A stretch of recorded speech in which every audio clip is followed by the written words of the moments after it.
Zach is with us. Zach's in Arizona. Hi, Zach. How are you? Hey, Dave. How you doing? Better than I deserve. What's up?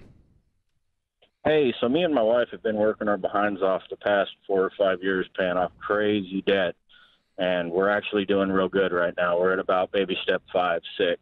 Great. She's got about $300,000 in stock that she gets as her bonus, Wow. and we were trying to figure out what to do with it. I got a kid that's in high school right now, and we're thinking about college and stuff like that. But this stock that's out there, we're worried that if the stock price goes down, that we're going to lose a boatload of money. Yeah. So do we leave that stock where it's at? No. So what are you going to do with it? Are you going to use it for college? $200,000 or $300,000? $300,000. That's a lot of money for college. I was thinking. How much do you owe on your house? No. So we're pretty much 100% debt free. We owe $80 on the house. Yeah, I thought you. Yeah. No credit card debt. Okay. So you owe $80 on the house, but your household income is what? Oh, between $200 and $250 a year. Okay. And you have zero debt other than $80,000 on your house. None of any kind, right? We just own. Well, I have my 6 years left on my legacy plan, which is child support for my son. Okay, but that's not a debt. You just have to pay child support. Okay. Yeah. And what else? Do you have any debt? No, we have $300,000 to $400,000 in a 401k plan. Gotcha. How old are you? $15,000 in an emergency fund. Yeah. How old are you? We're 43. What's the house worth? $250. Good. Well, you're in really good shape. And you have a 17-year-old, and what other kids do you have that you're going to pay for college? No, I have a 14-year-old who's a freshman in high school. Oh, okay. And he's the only one. So you have one set of college to pay for. Okay. Yep. So here's an interesting exercise. Number one, what I'd do today is I'd cash out the stock.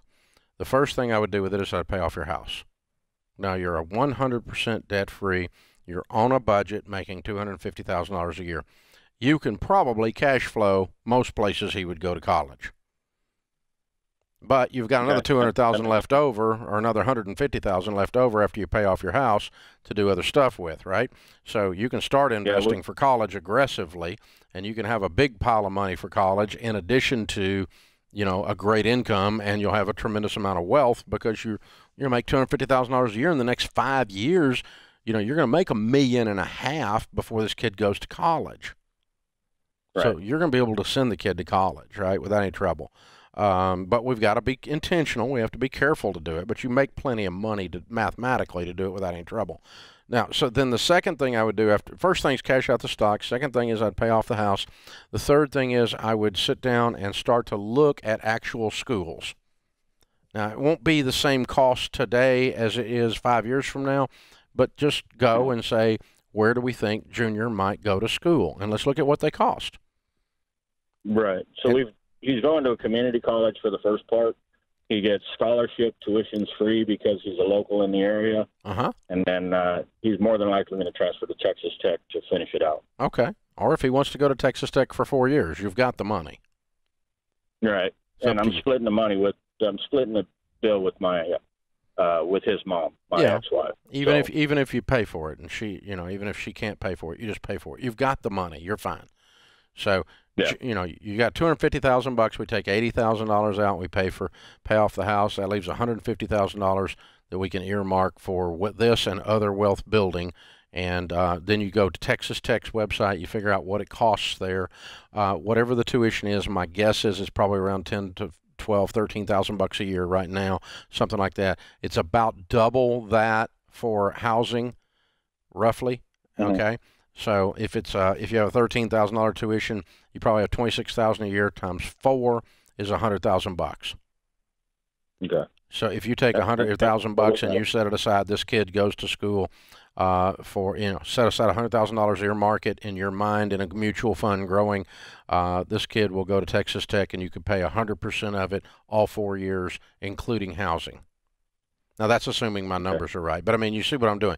So the third step after you paid off your house, first step's cash the stock out, second step's pay off the house, third step is actually study Texas Tech. Find out what it actually costs, and find out what it costs to live there while he's going to school, and go ahead and lay a budget out for 4 years and earmark that much money and set it aside. And you can check that box. It's done. Now you just move on with your income, right? Right. And so if it's $150,000 and you set that in a mutual fund, even if it's not in the kid's name, even if it's not technically a college fund, it's just your mutual fund, and you said, we're not touching this, this is the college fund, you're done. You can check that box, you're over. Okay, and then with the remaining $120,000? That's what I'm talking about. You said there's $250. I used $80. That only leaves $175. You're going to use most of that $175 for Texas Tech for 4 years, including housing. Okay. And I'm going to go ahead and set that aside now. Okay. Now, you don't have to save anything else for college, ever. You make $250,000 a year. You don't have a payment in the world. Now you go about the business of becoming very, very wealthy and outrageously generous as you go along.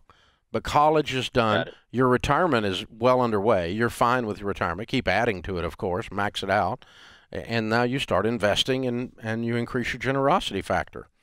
And you know, so here's my prediction. If you stay on this track and you stay out of debt and you stay on a written plan, a detailed plan where you make your money behave, you're 43 now. In 21 years, you're going to be worth in the neighborhood of $10 million. That's where you'll be at 64 years old.